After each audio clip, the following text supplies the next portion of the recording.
Merhabalar sevgili arkadaşlar. Kanalıma hoş geldiniz. Abone olmadıysanız buradaki abone ol yazısına tıklayarak ücretsiz abone olabilirsiniz.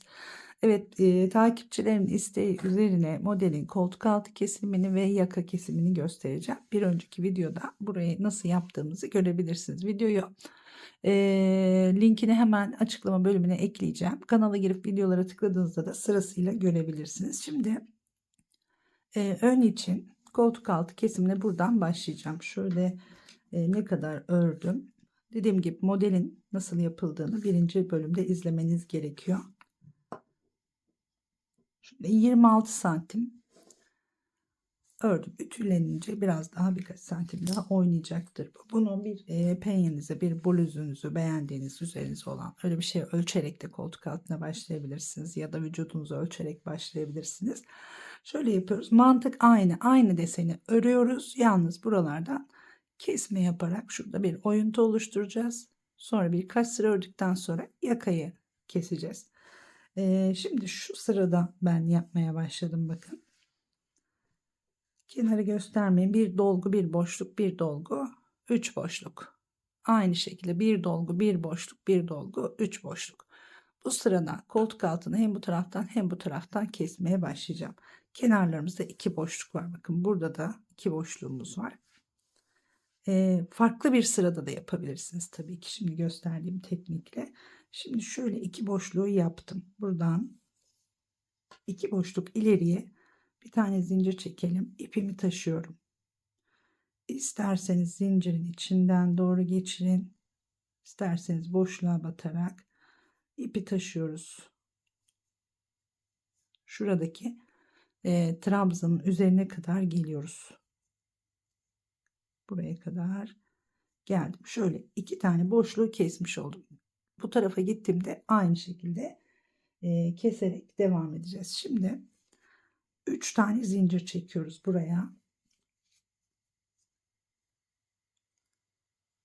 Evet, 3 tane zincir çekiyorum. Tığımı bir kez doluyorum. Normalde burada olması gereken sıra 3 tane boşluk sırası arkadaşlar. Bakın alttan takip edebilirsiniz bunu yine.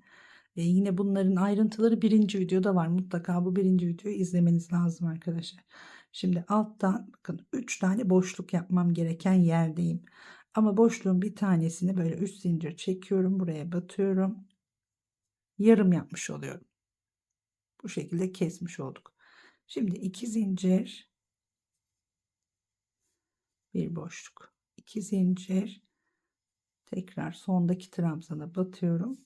Şöyle biri yarım, 2 tane tam boşluk oluşturmuş olduk. Burada örme şeklimiz aynı. Burada bir dolgumuz var. Bir tane boşluğumuz var. 2 zincir çekiyoruz. Trabzanın tepesine batıyoruz. Burada tekrar bir dolgumuz var. Artık model aynı sırada gidiyor. Yani alttaki hizada gidiyor, bakın. Birinci bölümde bahsettim. Alt sıradan nasıl izleyerek görebileceğinizi. Ya en alttaki sıradan takip edin, ya ördükçe böyle alttaki sıralardan takip ederek devam edebilirsiniz. Evet, şimdi burada yine 3 tane boşluğumuz var. 1 2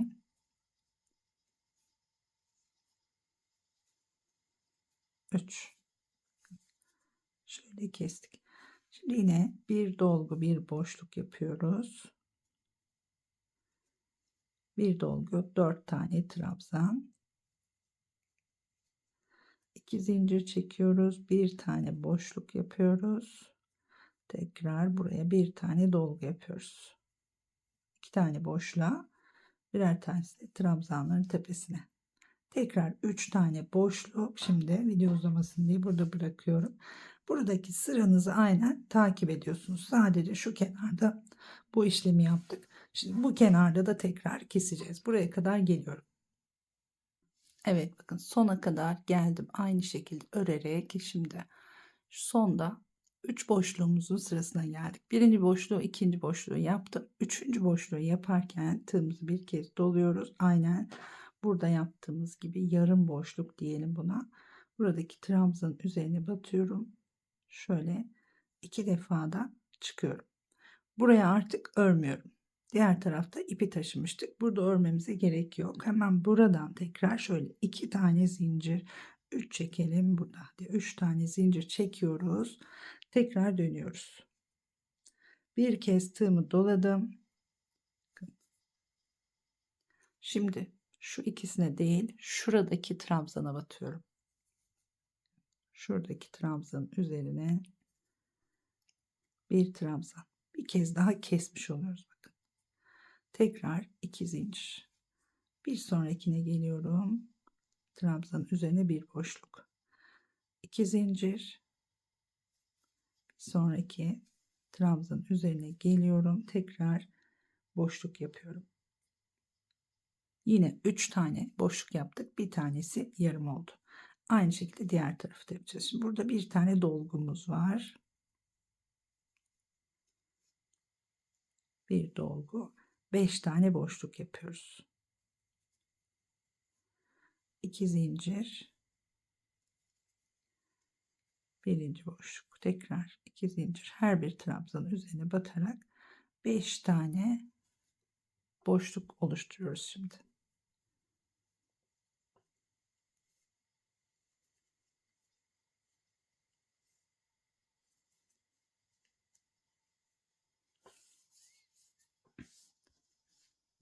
Evet. 1, 2, 3, 4, 5. Şimdi burada bir dolgumuz var. Bir baklavayı bitirmiş olduk. Burada. Bu sıramızda bakın aynen alttaki sıralar gibi şuraya bakabilirsiniz mesela. Buradaki sıra gibi bir dolgu aynı hizada 5 boşluk, bir dolgu 5 boşluk şeklinde yine sıra sonuna kadar geliyorum. Burada tekrar bir kesme yapıyoruz. Evet, sona geldim. Bakın 2 tane boşluğumu yaptım şöyle. Buradaki gibi 2 tane tam boşluk, bir tane yarım boşluğumuz olacak. En son 5 boşluk bir dolguyu yapıyoruz. 2 tane tam boşluğumuzu yapıyoruz ve tığımızı bir kez dolayıp şu ikisinin kesiştiği noktaya batarak bir tane ikili trabzan yapıyoruz.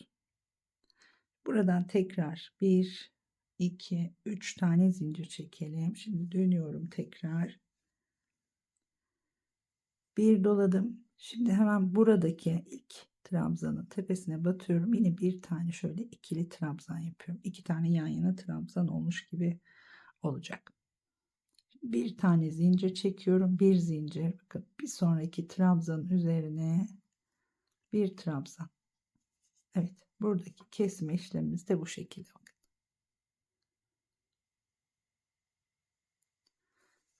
Şimdi artık buradan aynı örme sıram neyse onu yapmaya devam ediyorum. Buraya bir dolgu yapıyorum.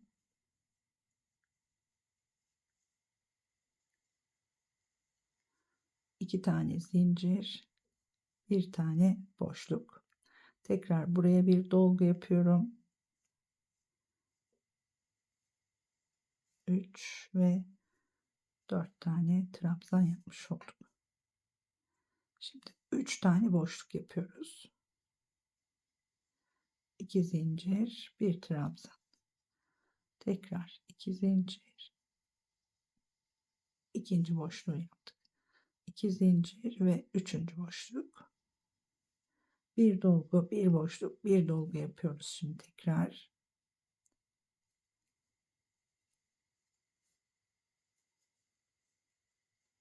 İki zincir çekiyoruz. Sondaki trabzana batarak bir boşluk, tekrar bir dolgu.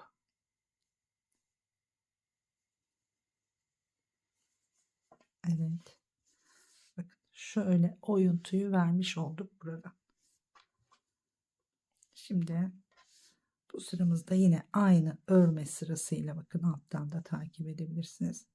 Şimdi 3 boşluk yapacağız. Yine bir dolgu, bir boşluk, bir dolgu şeklinde. Yine gelelim şöyle sıra sonuna kadar. Burada en son dolguyu yaptığımızda şurada kapatacağız. Buraya kadar örüyorum şimdi.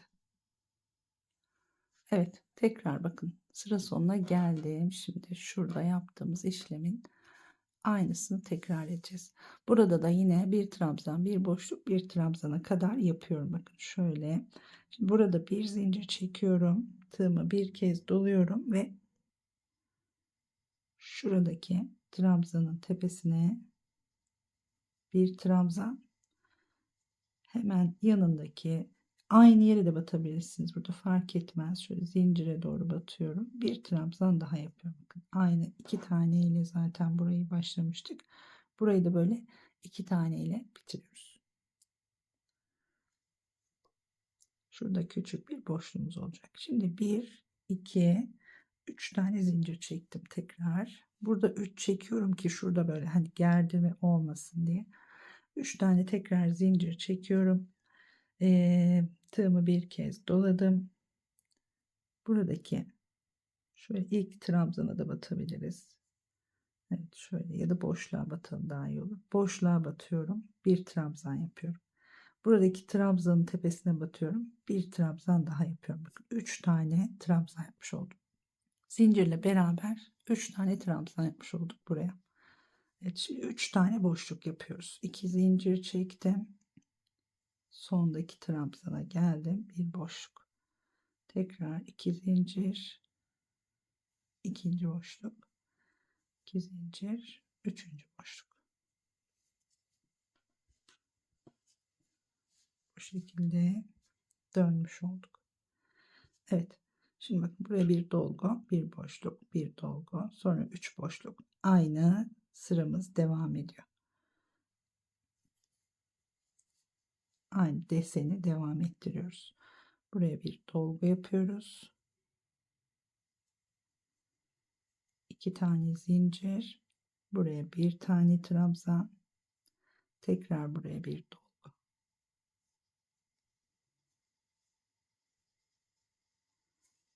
Evet, tekrar 3 tane boşluk yaparak ilerliyoruz.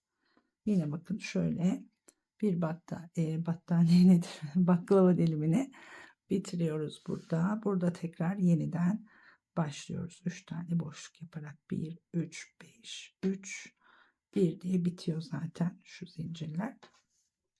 Şimdi geliyorum buraya kadar tekrar aynı şurada yaptığımız işlemi burada da yapıyoruz.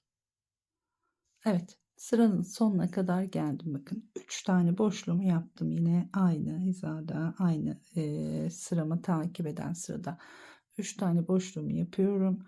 Burada bir tane boşluğa batıyorum, bir trabzan.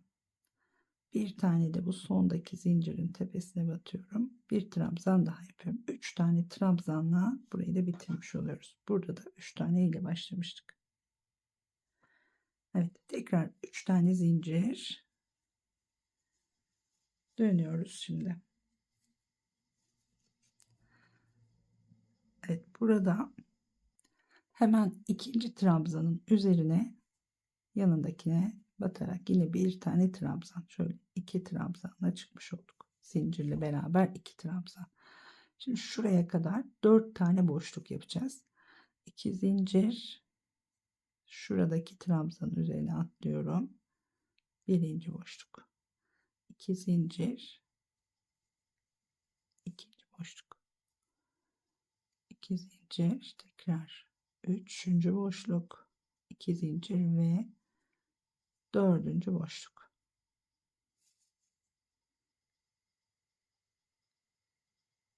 Evet. Burada şimdi bir tane dolgu yapıyoruz.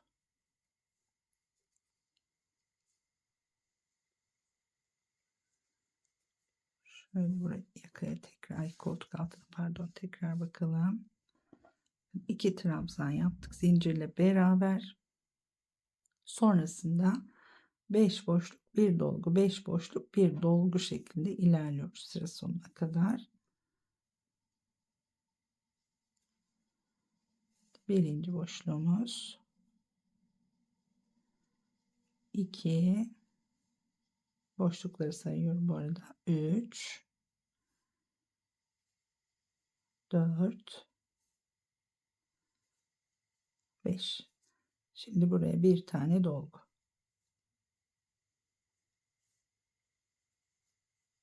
Evet.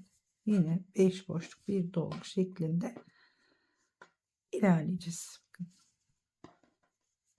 Artık kesmiyoruz. Burayı böyle yuvarlattık. Bu tarafı da aynı şekilde yuvarlattık. Yine şurada da aynı burada yaptığımız gibi şimdi 2 tane yapacağız. Ondan sonrası zaten şu sırada gittiği gibi ilerleyecek. Şimdi bir sırada böyle gelip sonra yakayı buradan açmaya başlayacağım. Şimdi şuraya kadar gelelim. Evet, geldim. 5 boşluk, bir dolgu, 5 boşluk, bir dolgu. Şimdi burada 4 tane boşluk yapıyoruz. Şimdi burada da 4 boşluk yapmıştık bakın. 2 tane de şu kenarda trabzanımız var. Burada da yine 4 boşluğumuz olacak. Evet. Şuraya bir tane yapıyoruz. 3 tanesini yaptım şimdi bakın. Bir tanesini buraya batıyorum. Zincir çekmeden hemen bu sondaki zincirin tepesine de batarak bir tane daha yapıyorum. Şöyle göstereyim. Evet, bazen hızlı gittiğimi söylüyor arkadaşlar. Yani burada sağ tarafta bakın ayarlar bölümü var. Orada dil değiştirebiliyorsunuz. Videonun hızını değiştirebiliyorsunuz. İsterseniz bazısı da diyor ki çok yavaş ördüğümü söyleyen arkadaşlar da var tabii ki. Videoyu hızlandırabiliyorsunuz. Videoyu yavaşlatabiliyorsunuz. Oradan bu ayarları yapabilirsiniz. Ben bazen kaptırıyorum, bazen hızlı, bazen yavaş yapıyorum galiba. Evet, bu şekilde burayı tamamladık. Şimdi bakın. Şöyle bakalım.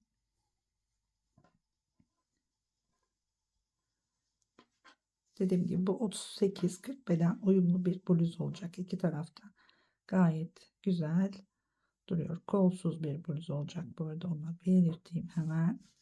Ama daha da derin yapmak isterseniz bakın buradaki gibi, yani teknik aslında aynı. Modelde bir şey değişmiyor. Yani şuradan ayarlayabilirsiniz. 2 tane boşluğu kestik mesela. Şu dolguyu da kesebilirsiniz. Şu dolguya gelmeden aynı şeyin sıra tekrarını yaparsınız. Dolgunun üzerine gitmezsiniz. Tabi her iki taraf için de aynı olacak. Biraz daha derin de kesebilirsiniz bu şekilde. Şimdi buradan yine kenarımız yine 2 trabzan olacak. 3 tane zincir çekiyorum. Dönüyorum. Bu sırayı da tamamladıktan sonra yakaya başlayacağız. İkinci trabzan üzerine bir tane trabzan yapıyorum. Sonra 3 tane boşluk yapıyorum.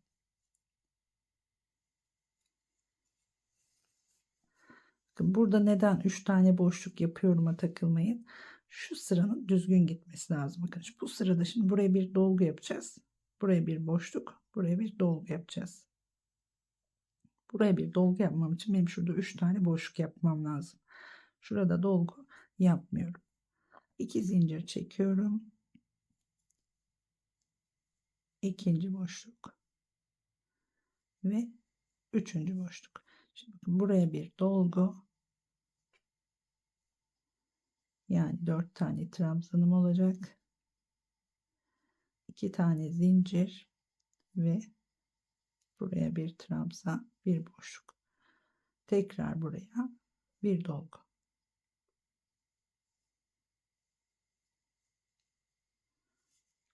Evet. Şimdi 3 tane boşluk.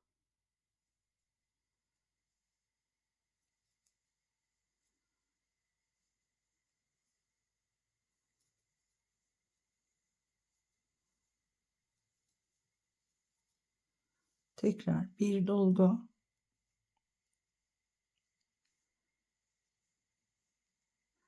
Bir tane boşluk. Buraya da bir dolgu.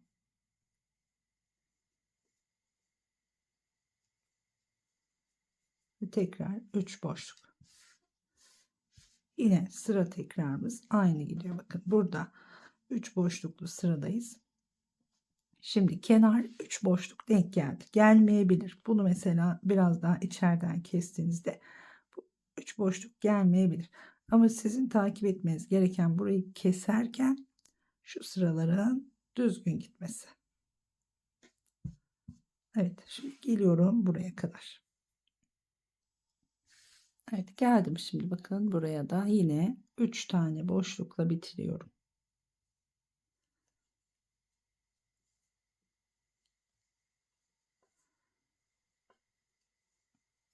buradaki trabzanın üzerine batıyorum ve hemen yanındaki zincirin üzerine tekrar bir trabzan daha yapıyorum. Şöyle 2 2 gidiyor.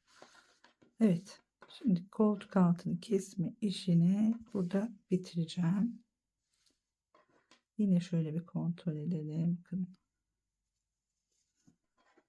Yeleklerde de aynı şekilde, bakın bluzlarda de bu şekilde kesebilirsiniz. Şimdi ön arkayı da aynı kesiyorum ben.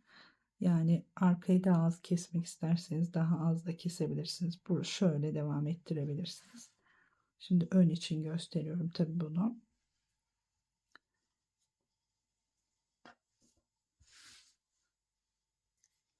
Evet, şimdi ipimizi buradan hiç kesmeden yakaya buradan başlayacağım. Önce bir tarafı sonra bir tarafı örüyoruz. Bu kesme işlemin aynısını bu sefer de yakadan doğru yapmaya başlayacağız. Şimdi şöyle yapalım. Bundan sonrası artık şöyle devam edecek. Buradan 3 tane zincir çekiyorum. Döndüm. Hemen bu boşluğa bir tane dolgu yapıyoruz. Boşluğun içine batıyorum artık. Şu kenar zincirle beraber 2 oldu. Tekrar batıyorum 3. Şimdi trabzanın tepesine batıyorum 4. Bakın bu şekilde döndük. Bir tane boşluk yapıyoruz. Tekrar buraya bir tane dolgu yapıyoruz.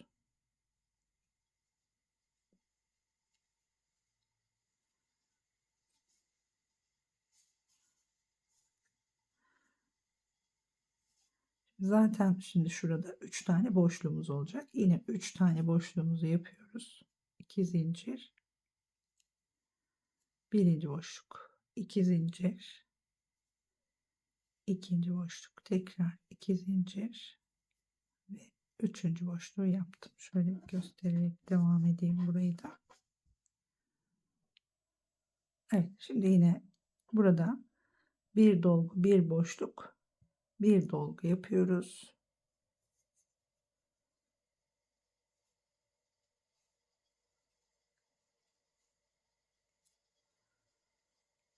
İki zincir, bir tane boşluk. Tekrar hemen yanına bir dolgu.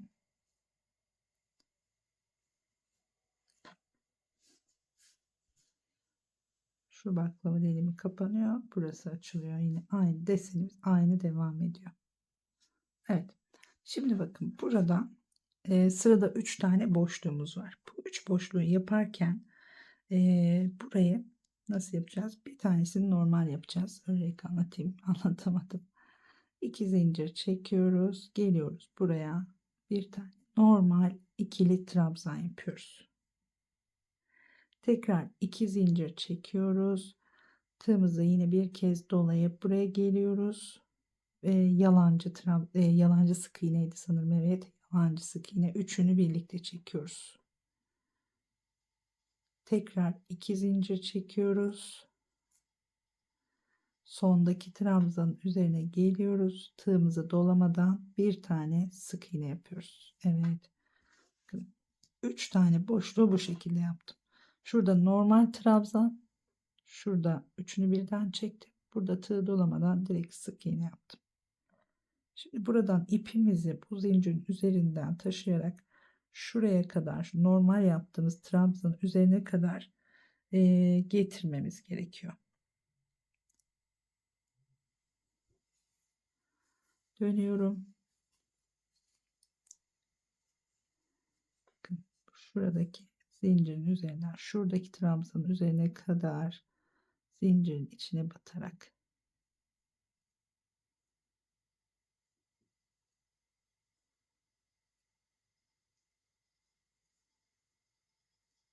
çok fazla gerdirmeyelim buraya.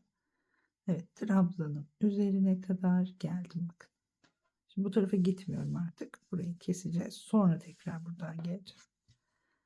İpimi buraya kadar taşıdım. Buradan 3 tane zincir çekiyorum.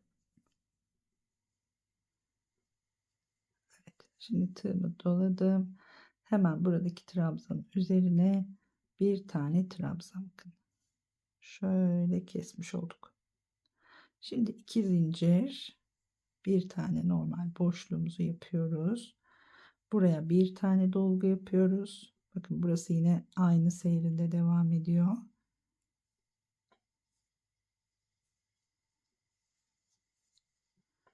Evet, şimdi 5 boşlukta sıramızdayız. Burada 5 tane boşluk yapıyoruz.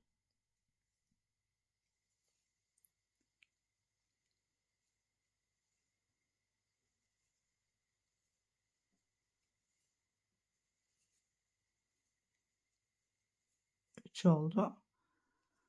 4 ve 5.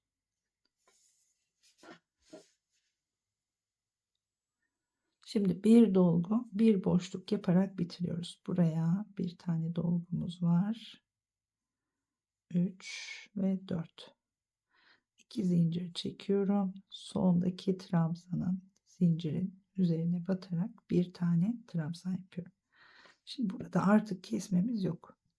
Aynen şurada gittiği gibi devam edecek buradaki sıramız. Şurayı da şöyle kesmiş olduk. Şimdi 3 tane yine zincir çekelim. Dönelim. Buraya bir tane dolgu yapıyoruz. Bir dakika, onu bir hesaplayalım. Evet, bir dolgu, bir boşluk, bir dolgu yapacağız burada. 2 tane zincir, bir tane boşluk. Şimdi buraya bir dolgu. Altta 5 boşluk yapmıştık. Burada 3 tane boşluğumuz olacak. Şimdi 3 tane boşluk yapıyorum.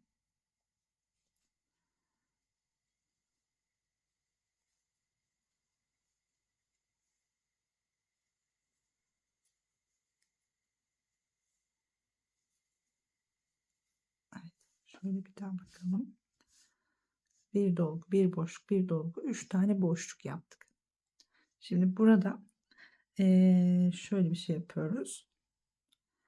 Önce dolgumuzu yapalım. Burada bir tane dolgumuz var.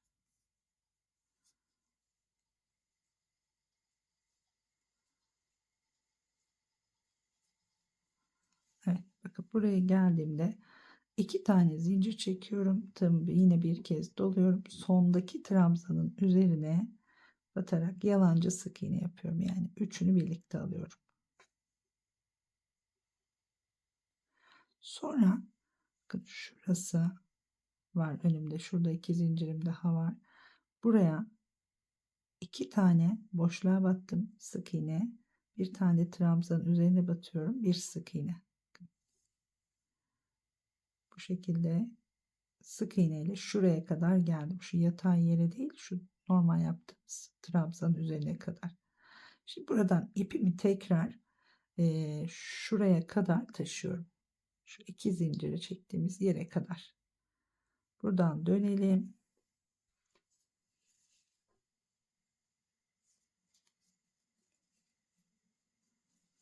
Şu boşluğun zincirine kadar şöyle kaydıralım. İlk zincirin içine giriyorum. Evet, bu şekilde döndüm. Şurada yuvarlaklığı sağlamaya çalışıyorum bu şekilde. Şimdi 3 tane zincir çekiyoruz. Bir kez tığımı doladım. Hemen ilk trabzanın tepesine bir tane trabzanımı yaptım. Yine yatay duran trabzanı yaptım. Bakın. Evet, 2 zincir. Sondaki trabzana batıyorum. Bir boşluk. Şimdi burada bir dolgum var.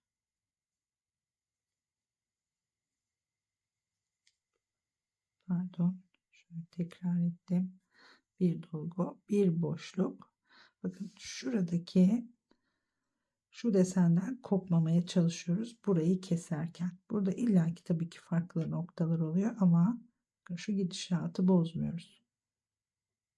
Şimdi bir boşluk, bir dolgu,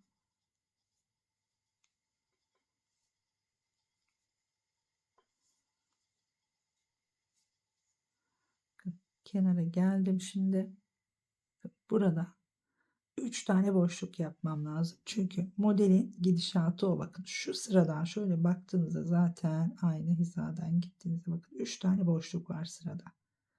Şu trabzanı yaptığımızda dolguyu yaptığımızda aşağıya doğru gittiğinizde 3 tane boşluk olduğunu anlayacaksınız. Zaten buraya kadar ördüyseniz arkadaşlar ne demek istediğimi zaten çok iyi anlamışsınızdır. Yani desen aynı devam ediyor. Hani ben buralarda desende çok üzerinde durmuyorum. Dediğim gibi birinci videoda bunun ayrıntısı mevcut.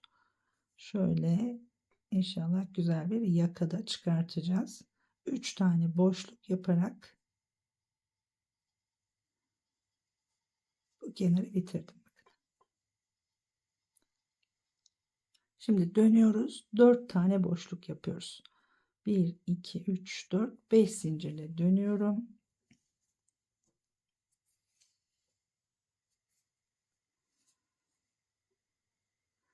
Hemen ilk trabzanın üzerine batıyorum. 1, 2, 3, yani üçüncü boşluğumuz ve 4. Evet, 4 tane boşluğu kenara yaptık. Burada bir tane dolgu yapıyoruz.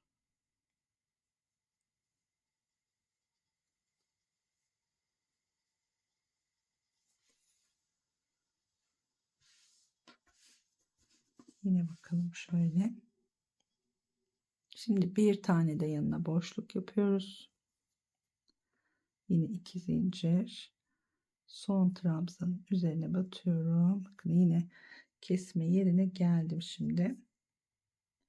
Burada tığımızı dolayacağız.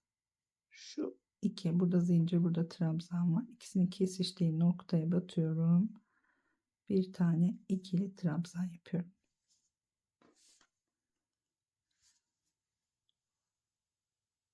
Şimdi 3 tane zincirle tekrar yukarıya çıkalım. Tekrar dönelim. Bir dolgu, bir boşluk, bir dolgu yapacağız. Boşluğa direkt değil, pardon, şuradaki trabzanın üzerine batalım. Şöyle bir boşluğa 2 tane iğne, bir tane trabzan tepesine 4 kenar zinciriyle beraber 5 tane olmuş oldu. Bakın. Şimdi tekrar 2 zincir,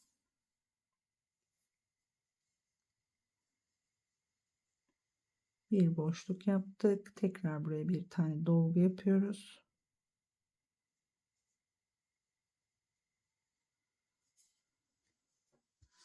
Bir yandan şurayı kontrol ediyorum sürekli. Şimdi 3 tane boşluk yaparak burayı bitiriyoruz.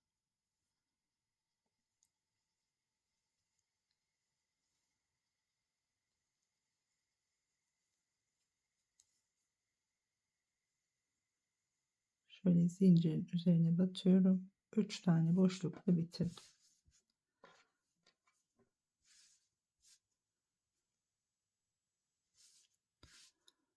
Evet, şimdi tekrar ne yapacağız? Dönelim önce. Bir dolguyla başlayacağız burada. Bir dolgu, bir boşluk, bir dolgu yapacağız. 3 tane zincir çekiyorum. Hemen buradan dolguyu yapmaya başlıyorum. Bakın.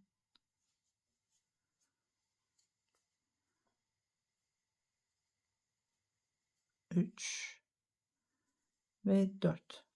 Bir dolgu, 2 zincir çekiyorum. Bir tane boşluk. Buraya tekrar bir dolgu.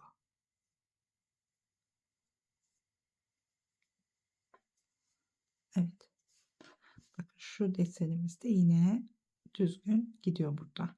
Şimdi burada 3 tane boşluk yapmamız gerekiyor normalde. Şöyle yavaşladığımız zaman bakın şuradan takip edin. 3 tane boşluk var sırada olması gereken. Biz de burada 3 tane boşluğa uyarlayacağız. Şimdi 2 tane boşluğumuzu yapıyoruz önce.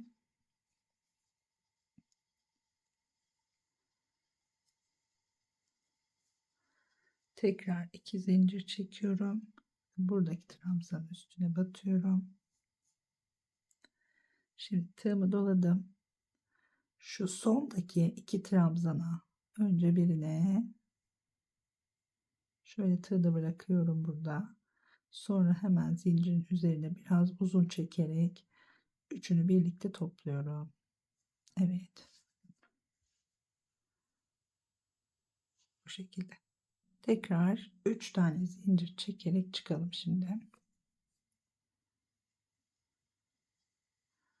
Tekrar dönelim.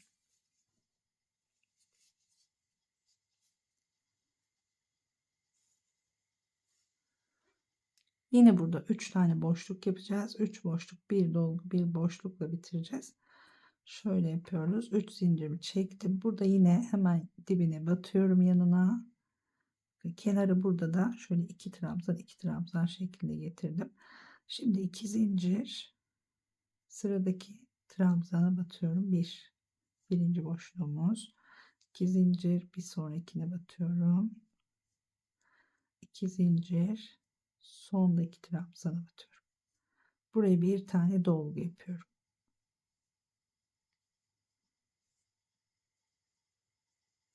Sona geldim. 2 zincir çekelim. Burada da bir tane boşluk yaparak bitiriyorum. Evet, her aşamada şöyle seriyorum daha net görünsün diye.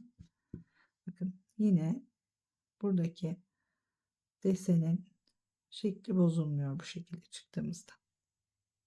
Şimdi yine 3 zincirle yukarıya çıkalım. Bir daha çevirelim. Bir dolgu, bir boşluk, bir dolgu yapacağım önce.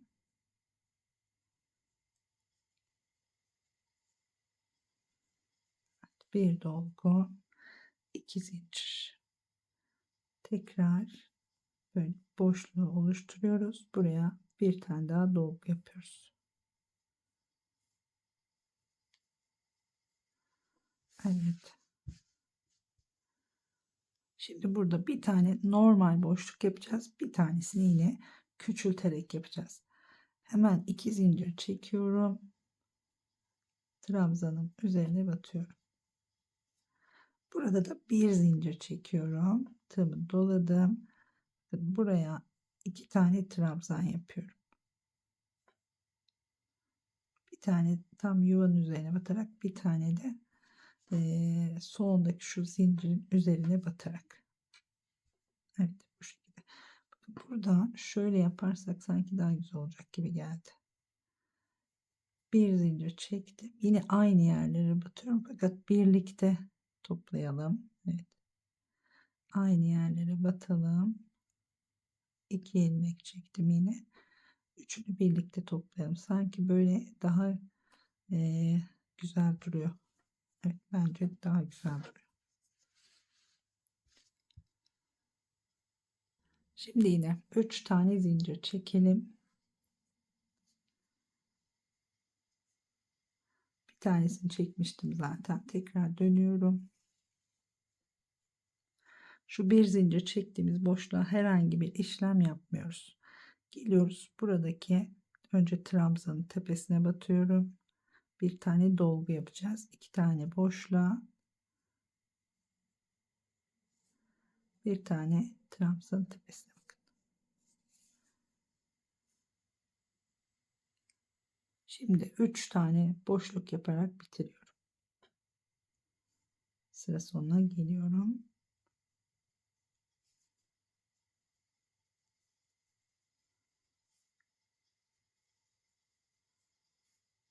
Evet, bu sırayı da böyle tamamladık. Şimdi tekrar geri döneceğiz. 4 tane boşluk yapacağız.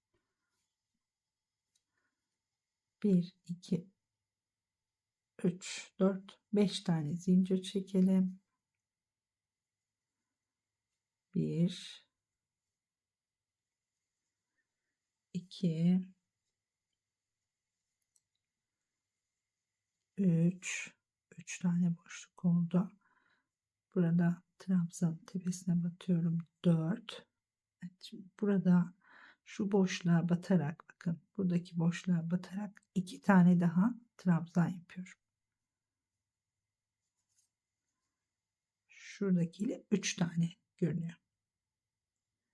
Tekrar buradan dönüyoruz. Şimdi bu sefer 4 tane zincir çekiyoruz. 1, 2, 3, 4 zincir. Şimdi omuzun son sırasını yapıyorum bu şekilde. Artık burada şuradan itibaren eksiltme yok. 4 zincir çektim. Bu sondaki trabzanın üzerine batıyorum. Bir tane buraya dolgu yapıyorum. 2, 3 ve 4. Şimdi 3 tane boşlukla bitiriyorum.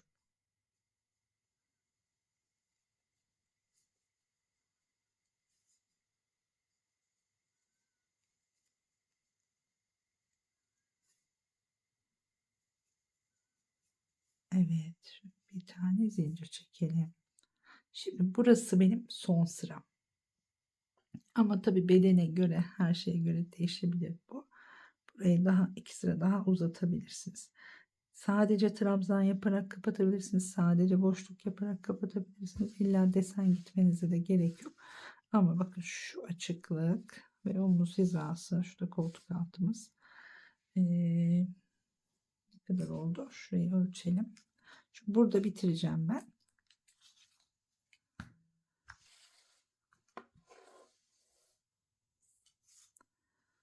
Koltuk altına 19 santimetre. Yani bunu şöyle, bu illaki böyle buharlı ütüyle arkadaşlar şöyle gerdirilerek ütülenecek. 1-2 santim kesinlikle fark ediyor.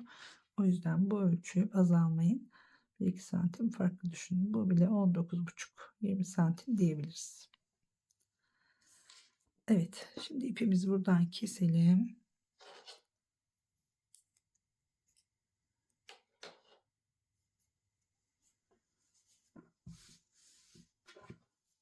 Şöyle çevirelim. Şu sırada bakın böyle giderken buradan dönmüştük. Şimdi diğer tarafı yapmak için de ipimizi buradan geçirip böyle gidip gel yapmamız lazım. Evet, şimdi ipimizi tekrar arkadaşlar buradan, bu tabii ki benim ölçülerime göre böyle. Bunu geniş tuttuğunuzda burası fark edecek. Onları lütfen göz önünde bulundurun. Şimdi bakın şuradan şu sırayı geldim. Burada bir boşluk. Burada yalancı sık iğne. Burada sık iğne yaptık. Sonra ipimizi buraya kadar taşıdık. Şimdi şöyle bir alt sırayı sayıyorum. Bakın 1, 2, 3, 4 tane dolgum var. Bu dolgunun burasından itibaren kesme işlemi başlamış oldu. Buradan da geliyorum. 1, 2, 3, 4 tane dolgu saydım. Ortayı böyle buluyorum. Hemen şuradan ipimi birleştiriyorum.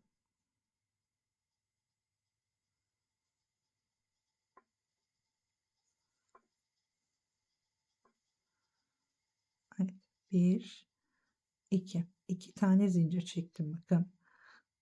Tığımı bir kez doladım. Şimdi trabzanın 4 tane trabzanım var. Sondaki trabzanın üzerine geliyorum. Buraya yalancı sık iğne yapıyorum. Burada yaptığımız işlemi burada bu şekilde yapıyoruz. Burada böyle gelip geri döndüğümüz için ipimizi şöyle taşımıştık. Evet, şimdi yalancı sık iğne yaptık burada. 2 zincir çekiyorum tekrar. Bir sonraki boşluk yapacağız. Buraya geliyorum. Bir tane trabzan yapıyorum. Tekrar 2 zincir çektim. Sondaki trabzana geldim. Bir tane daha boşluk yaptım. Şu ipimizi arkada daha düzgün gizleyebiliriz. Bu sırada da 1, 2, 3 tane boşluk yapmış olduk. Burası da öyle. 1, 2, 3 tane. Şimdi bir dolgu yapıyoruz. Kesmiş olduk yakayı. Diğer tarafını da 2 zincir, bir boşluk. Burada burayla aynı giriyor bakın. Bir dolgu yaptım. 1, 2, 3, 4, 5 tane boşluğum var. Burada da 5 tane boşluğum olması lazım. Bir dakika, yanlış olmasın. Şimdi şurada dolgumuzu yapalım. Bir dakika. Şurada bir dolgumuz var. Tekrar kontrol edeyim. Ben de yanlış yapmayayım anlatırken. Evet, bir dolgu, bir boşluk, bir dolgu. Pardon, 5 tane değil. 3 tane boşluğumuz olacak. Doğru, 3 tane. Şimdi 3 tane boşluk yapıyoruz.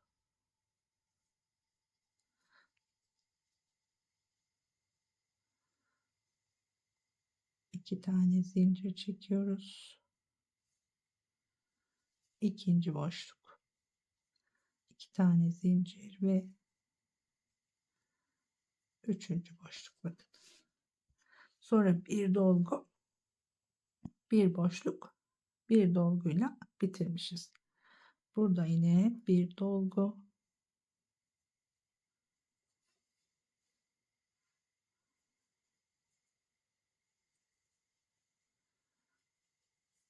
bir boşluk yapıyorum.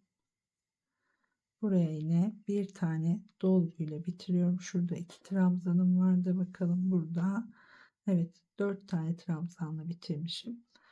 2 tanesini yapmış olduk. Üçüncüyü de boşluğa batıyoruz. Dördüncüyü sondaki zincirin tepesine doğru batarak bitiriyorum. Bakın. Şurada yaptığımız işlemin aynısını tekrar edeceğiz şimdi buraya.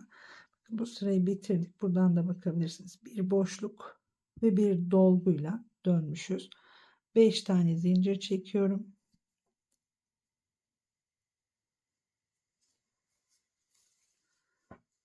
Bir tane boşluk yapıyorum önce. Buraya bir tane dolgu yapalım.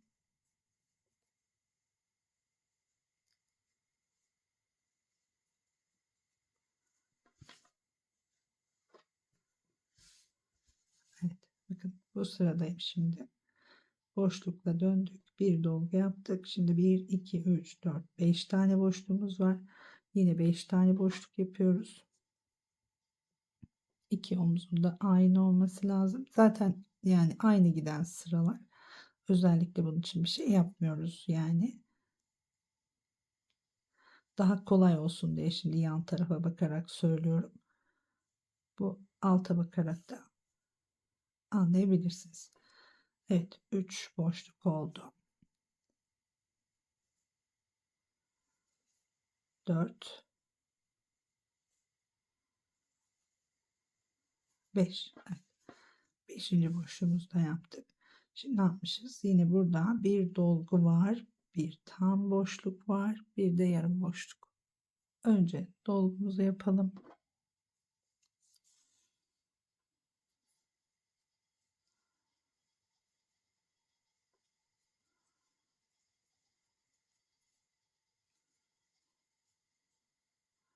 İki zincir, sondaki trabzanın üzerine batıyoruz. Bu tam boşluğumuz. Tığımı doluyorum. Şimdi şuradaki trabzanın üzerine batarak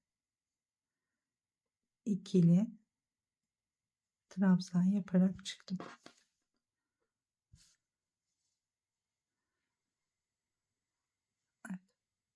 Evet, şimdi buradan arkadaşlar bakın şöyle ilerletmişiz burayı. Şöyle anlatayım. Dönüyorum hemen.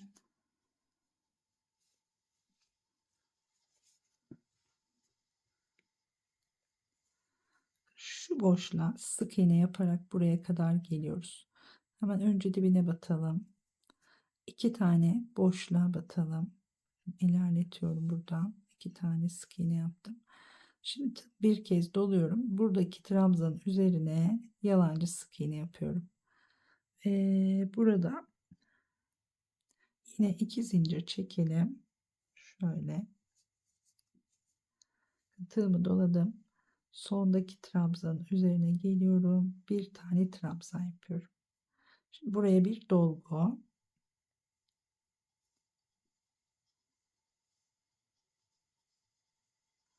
Şimdi 3 tane boşluk.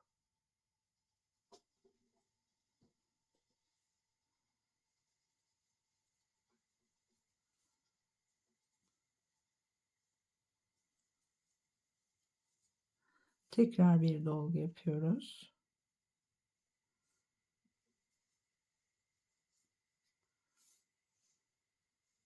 Evet, 3 boşluk bir dolgu ve bir boşluk bir dolguyla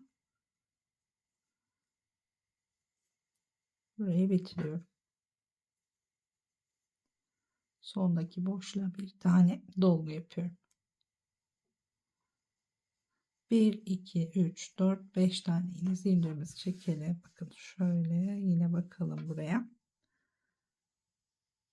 Evet, yine kolay olsun diye hemen aynı hizasına bakıyorum. Dönüyoruz. 3 tane boşluk, bir dolgu, bir boşluk, bir dolgu yapıyoruz. Önce 3 tane boşluğumuzu yapalım. Geçiremedim tığımı.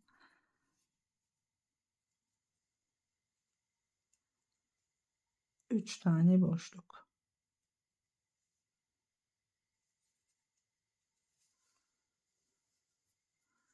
Bir tane buraya dolgu yapıyoruz.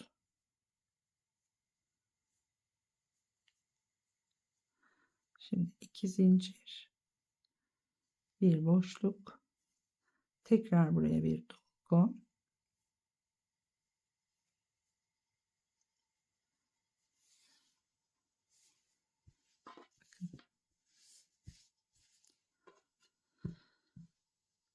Neredeyim şu anda? Evet, bu sıradayım. Şimdi tekrar bir boşluk yapıyoruz. 2 zincir çekelim. Sondaki trabzanın tepesine normal bir tane boşluğumuzu yapıyoruz. Bakın bir tane de şuradaki zincire batarak sık iğneye, daha doğrusu şuraya kadar taşımıştık. Şöyle şuraya batarak bir trabzan daha yapıyorum. Evet. Şuradaki tam aynı olmadı. Bir ileriye batalım. Evet, tam sık iğnenin üzerine batalım. Şimdi aynı oldu. Şu sırayı yaptım bakın. Şimdi tekrar 3 tane zincir çekiyorum ve şuradaki trabzanın üzerine batarak bir trabzan yapıyorum. Dönelim.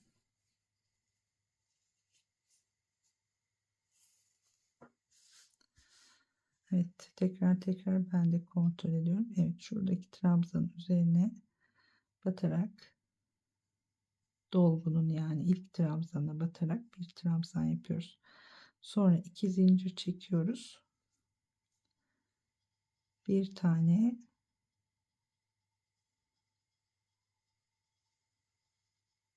boşluk yapacağız. Yapamadım. Son trabzana batarak şöyle buraya bir tane dolgu,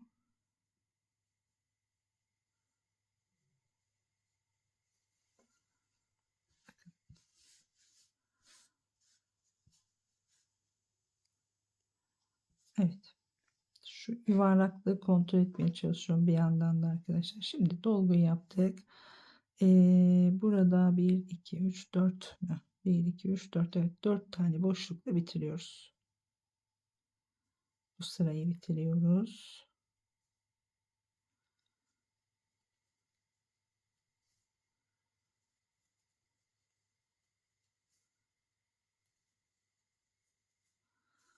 Dört boşlukla bitirip dönüyoruz. 3 tane boşluk yapıyoruz. 1 2 3 4 5.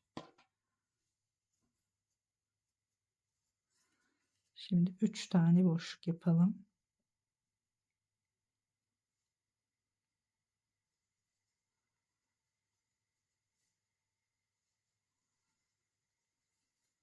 Evet, bir daha bakalım şimdi.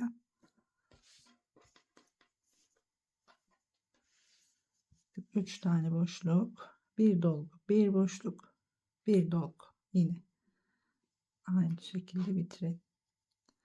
Burada bir dolgu,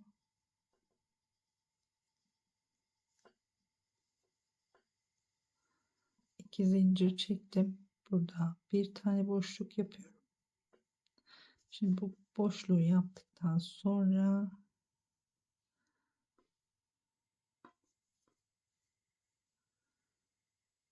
Evet, bir dolgu da şuraya yapıyoruz. Atlamayalım. Bir dolgu da buradaki boşluğa yapıyorum.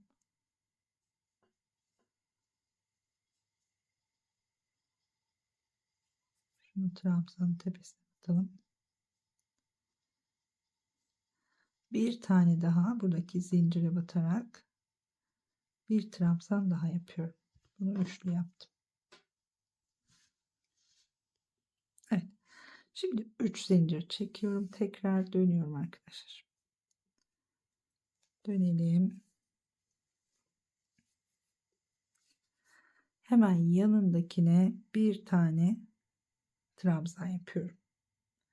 Tığımı doluyorum. Sonra bu dördüncü trabzanın üzerine batıyorum. Bir trabzan daha yapıyorum.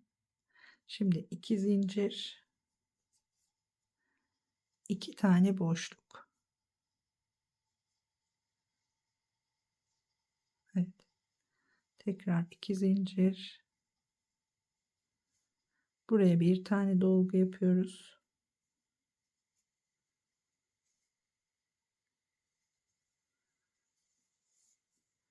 Şimdi bir boşluk yapıyoruz. Tekrar sonda bir tane dolgumuz var.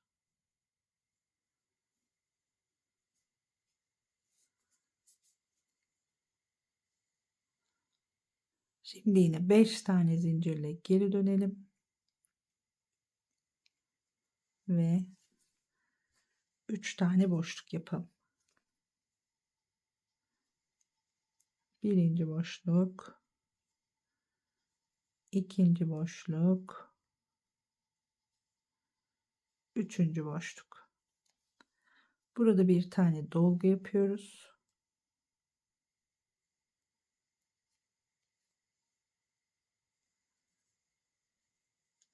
Şimdi bir tane zincir çekiyoruz ve şu ikisinin kesiştiği noktaya batarak bir tane trabzan yapıyoruz. Buradan yine 1, 2, 3 zincirle yukarı dönüyoruz. Yukarı çıkıyoruz. Dönmüyoruz. Şimdi dönüyoruz. Bir tane bu boşluğun içine trabzan. Bir tane buradaki trabzanın tepesine trabzan. Şimdi 4 tane boşluk yapıyorum.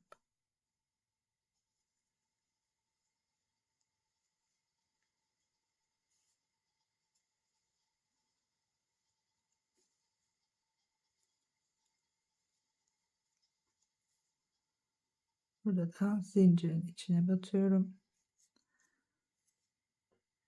Ve tekrar buradan 1, 2, 3, 4, 5 zincir çekiyoruz. Bir kez daha dönüyoruz ve son sırayı yapıyoruz şimdi. Yine 3 tane boşluk yapıyoruz.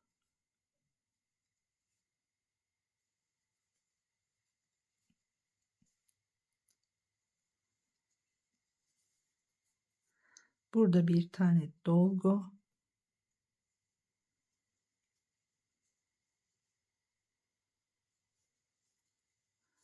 Ve bir zincir son trabzanın üzerine batarak bir trabzan daha yapıyorum. Evet, şöyle son sıralarda bakmadık ama bakın aynı şekilde bitirdik. Şu ipimi keseyim, daha rahat göstereyim size.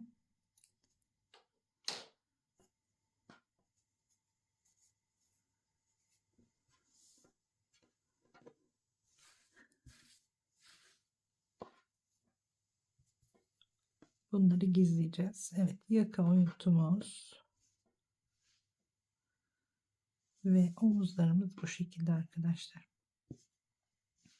Arkayı da kesmek isterseniz yine aynı mantığı kullanıyoruz. Arkada da omuzlar bitişte, eğer keserseniz, kesmeseniz de olur, dümdüz örebilirsiniz burayı.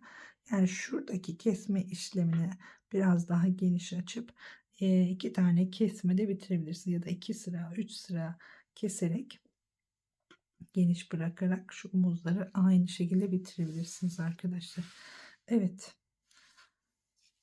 bu şekilde yapmış olduk. Şöyle bir bakalım yine, bakın aynı yuvarlaklık oluyor mu diye. Burası zaten oluyordu. Yakamızda bakın.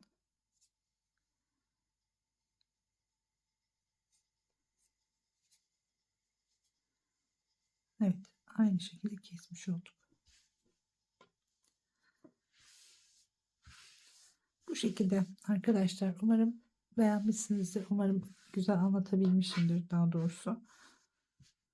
Güzel çıktı. O şuralar da güzel çıktı. Bunu bedeninize göre ayarlamanız gerekiyor tabii ki. Sonradan buralara sık iğne ya da trabzan gidebilirsiniz. Dediğim gibi arkada da koltuk altını aynı şekilde kesiyorsunuz. Burada da sadece şuradan geniş alıp 2 sıra kesebilirsiniz. 3 sıra kesebilirsiniz. Şuradan şöyle çıkabilirsiniz mesela. Ya da düz de bırakabilirsiniz. Hiç fark etmez. Öyle de yapılıyor. Güzel duruyor yani. Sormak istediğiniz bir şey olursa yine yorumlarda yazın lütfen. Arkayı yapamayan arkadaşlar olursa yine yazabilirsiniz tabii ki. Göstermeye çalışırım. Şimdilik bu kadar diyorum. Daha güzel modellerde görüşmek üzere. Hoşça kalın.